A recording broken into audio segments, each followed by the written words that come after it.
찬송가 370장.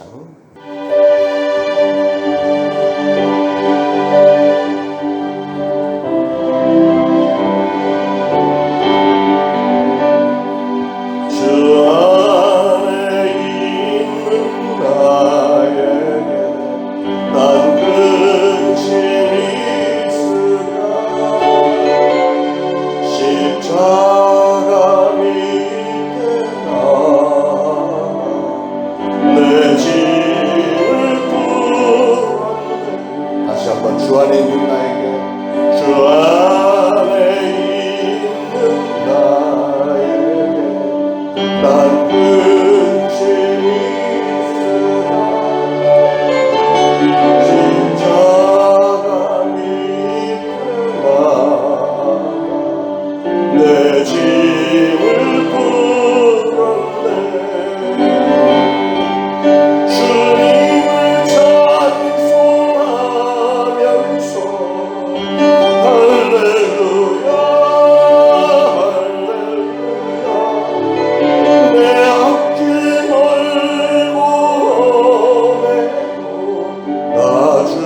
멀고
매고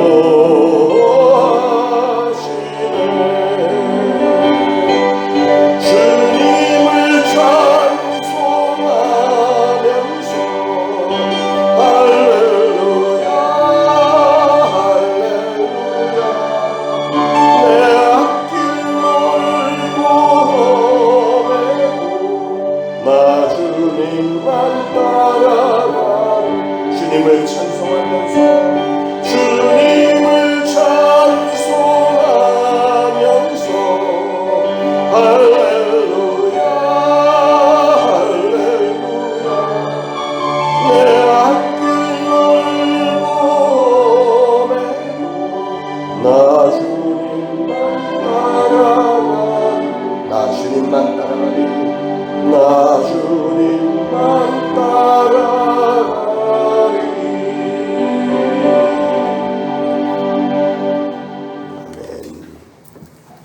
예레미야 17장 5절부터 11절까지 다같이 한 목소리로 봉독하시겠습니다.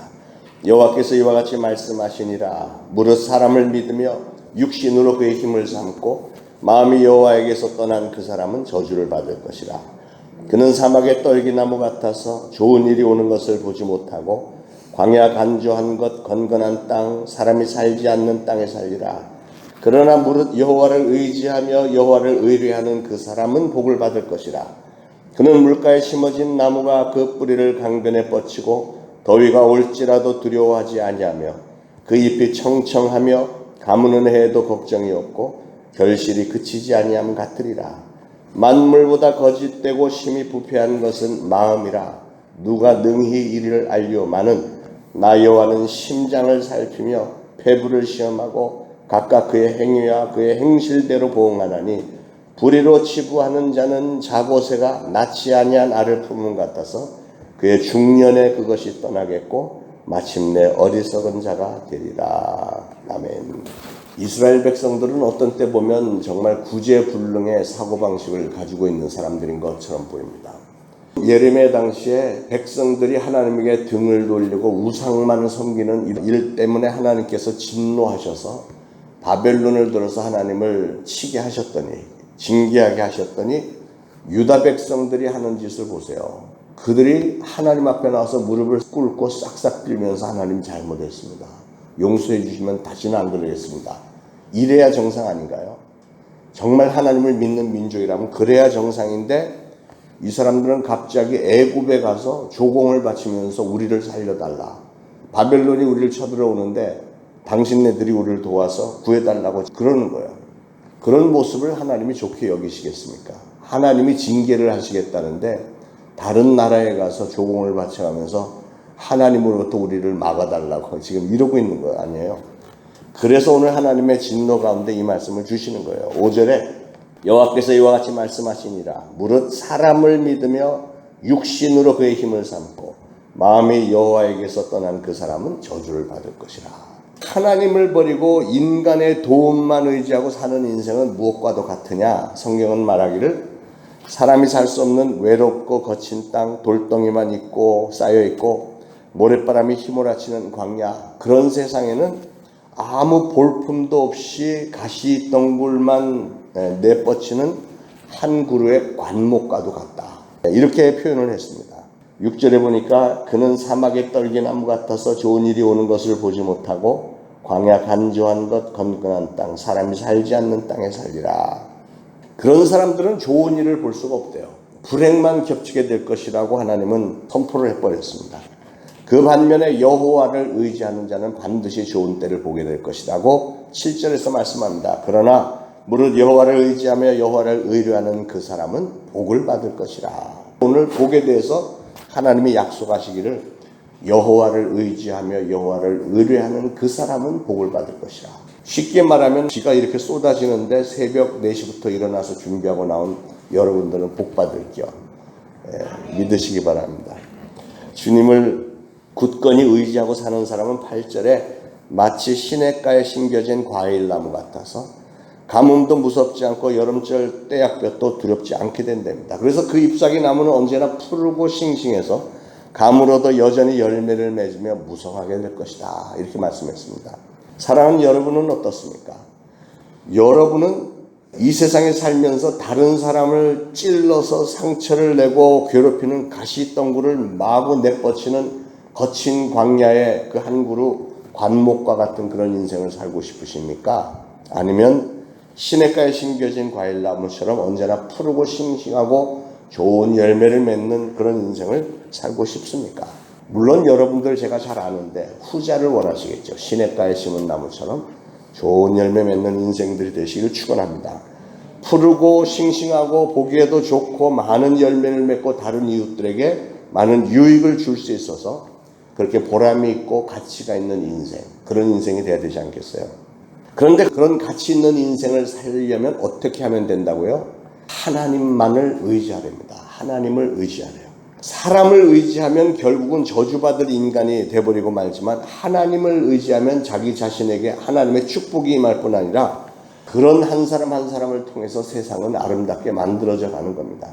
예레미야는 오늘 9절에서는 만물보다 거짓되고 심히 부패한 것은 마음이라. 누가 능히 이를 알려. 사람 속은 알 수 없다고 하잖아요. 그런데 하나님은 알고 계시는데 이 인간의 마음속은 정말 부패한 것이래요. 심히 부패한 것이다.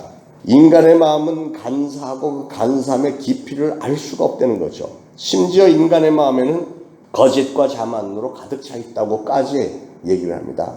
그러니 과연 어떤 사람이 하나님을 전적으로 의지함으로 시냇가에 심겨온 과일나무 같은 그런 인생을, 깔끔한 인생을 살 수 있겠습니까? 그토록 우리 인간의 마음을 깊숙이 들여다보시는 하나님 앞에서 그 누가 나는 거짓 없는 인생이에요 라고 자신 있게 얘기할 수 있는 사람이 과연 누가 있을까요? 우리는 하나님의 말씀을 바로 이해를 하고 우리의 생각을 하나님의 말씀의 거울 앞에서 자꾸 수정을 해야 됩니다. 누가복음 6장 26절에 사람들에게 칭송을 받는 자에게는 화가 있을지인저 그랬습니다. 놀라운 말이죠. 아니 사람들에게 칭찬을 들으면 화가 있어. 그러면 사람들로부터 저주받으면 복이 있다는 얘기인가? 이렇게 오해를 할 수 있는 말씀이죠. 그런데 그 다음에 나오는 말씀에 뭐라고 했냐면 거짓 예언자들도 언제나 환영을 받았다. 진정한 예언자들 하나님의 말씀을 전달했던 이사야나 예레미야 이런 사람들은 환영을 받지 못했어요.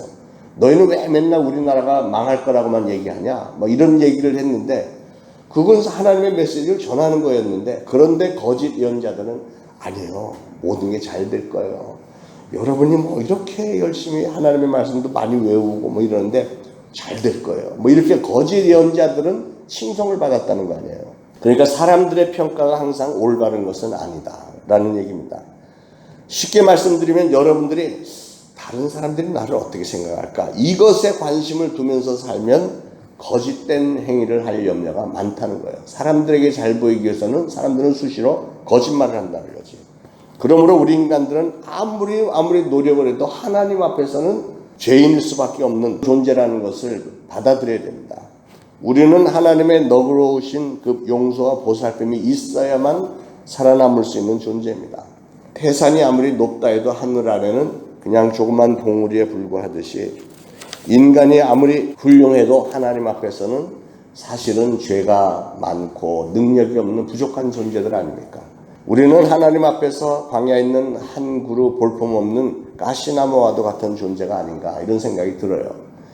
만약에 이 사실을 우리가 인정하지를 않고 내가 세상에서 제일 잘 나갔어, 뭐 제일 잘났어, 이렇게 뽐내고 교만한다면 그 사람에게는 비참한 결과만이 주어질 거래요. 일시적으로는 사람들에게 칭송을 듣고 잘 나가는 것처럼 보일지 몰라도 결국은 하나님이 주관하시기 때문에 안 된다는 겁니다. 여러분 우리 인간들은요 부자가 아니어도 행복하게 살 수 있습니다. 부자가 되어야만 행복하게 살 수 있다는 것은 하나님의 뜻에 어긋나다는 말씀이에요. 우리 믿는 사람들의 인생의 목표는 이 땅에서 잘 사는 것이 아니고 저 천국에 우리의 소망이 있습니다. 이 땅에서 뭘 성취해서 자랑하고 싶은 그 생각, 사람들로부터 칭송을 받고 우쭐해지고 싶은 그것이 바로 우리 인간들이 인간을 의지한다는 증거가 됩니다. 반면에 하늘나라에서 받을 상급을 바라보고 열심히 주님의 뜻을 이루려고 하는 이런 믿음, 이게 바로 하나님을 의지하는 성도의 자세죠. 이 땅에서 자랑하거나 뽐내려는 생각을 가지면 결단코 우리는 하나님의 뜻을 이룰 수가 없습니다. 10절에 보니까 하나님은 각각 그의 행위와 그의 행실대로 보응하나니 즉 사람이 행동한 것에 따라서 그대로 갚아주시겠다고 말씀을 하십니다. 하나님께서 우리 인간들에게 주신 소중한 것 중에 하나가 자유의지인데 우리가 선택을 할 수 있는 그런 자유. 그런데 미련한 인간들이 그 주신 소중한 그 자유의지로 하나님을 배신하는 쪽을 늘 선택을 합니다. 그 결과로 영원한 가치인 영혼에 대해서는 소홀히 생각을 하고 썩어질 물건들을 중요시하고 이렇게 비참하게 된 우리 인간을 독생자 예수 그리스도를 하나님은 우리에게 보내주셔서 영원한 생명의 소망을 주셨습니다. 사랑하는 여러분, 저나 여러분들은 광야에 저런 볼품없는 가시나무나 바람에 날리는 겨와 같은 이런 인생들이 아니고요. 시냇가에 심겨진 과일나무와 같은 복된 심령들이 되어서 우리 자신은 물론이거니와 다른 사람들에게도 복이 되고 하나님께 영광 돌리는 가치가 있는 인생을 살아야 되겠습니다. 사람에게 날마다 필요한 것은 사람들의 위로보다는 하나님의 위로, 하나님의 능력이 더 필요하지 않겠어요? 우리 인간이 최고로 소중하게 여겨야 할 것이 바로 하나님의 위로와 하나님의 사랑입니다. 하나님의 위로와 사랑을 덧입고 깨달아야 그 인생들이 억지나 무슨 거짓이 아닌 하나님의 말씀, 순리를 따라서 살게 되는 거예요. 다시 말하면 하나님의 법도와 질서를 따라 사는 것이 진정 가치가 있고 진정 보람이 있는 그런 인생입니다. 사랑하는 여러분, 하나님의 관심보다 사람들의 칭찬에 관심을 두는 그런 생활을 이제는 청산하시고 우리 하나님은 우리가 심는 대로 거두게 해주시는 하나님이라는 사실도 믿고 썩지 않을 영원한 가치에 열심히 뿌리시기를 바랍니다. 그래서 저와 여러분의 평생에 아름다운 신앙의 열매들 많이 맺어지고 날마다의 삶이 보람있고 가치가 있고 힘이 나고 또 영원한 상급을 받는 저와 여러분들 되시기를 축원합니다. 기도하겠습니다. 하나님, 나라의 멸망 앞에서도 분별력 없이 애굽에게 손을 벌리고 의지했던 이스라엘 백성들 돌아보면서 하나님께서 통탄해 하시면서 진노하셨던 그런 모습을 봅니다. 오늘 우리 대한민국 여러 가지 어려운 상황 가운데서 저희들 사람들을 의지하기보다는 하나님을 의지하기를 원합니다. 여러 가지 문제들, 정말 감당하기 어려운 문제들이 속속 드러나고 있고 감당이 되지를 않고 이 나라의 장래가 어떻게 될 것인지 답답하지만, 그러나 오늘 말씀을 받았으니 이제 저희는 전적으로 하나님 앞에 무릎을 꿇고 회개하며 하나님의 뜻을 간구하며 하나님이 기뻐하시는 뜻 따라서 가정을 세워나가고 또 이 사회를 세워나가고 이 나라를 세워나가는 일에 한 모퉁이의 역할을 감당하겠습니다. 성령님께서는 하늘의 지혜를 주시고 그래서 우리의 삶이 시냇가에 심겨진 귀한 과일나무들처럼 아름답고 정말 보람이 있는 인생의 열매를 많이 맺을 수 있도록 성령님 저희들의 평생에 함께 하시고 축복하옵소서. 예수 그리스도 이름으로 간절히 기도합니다. 아멘.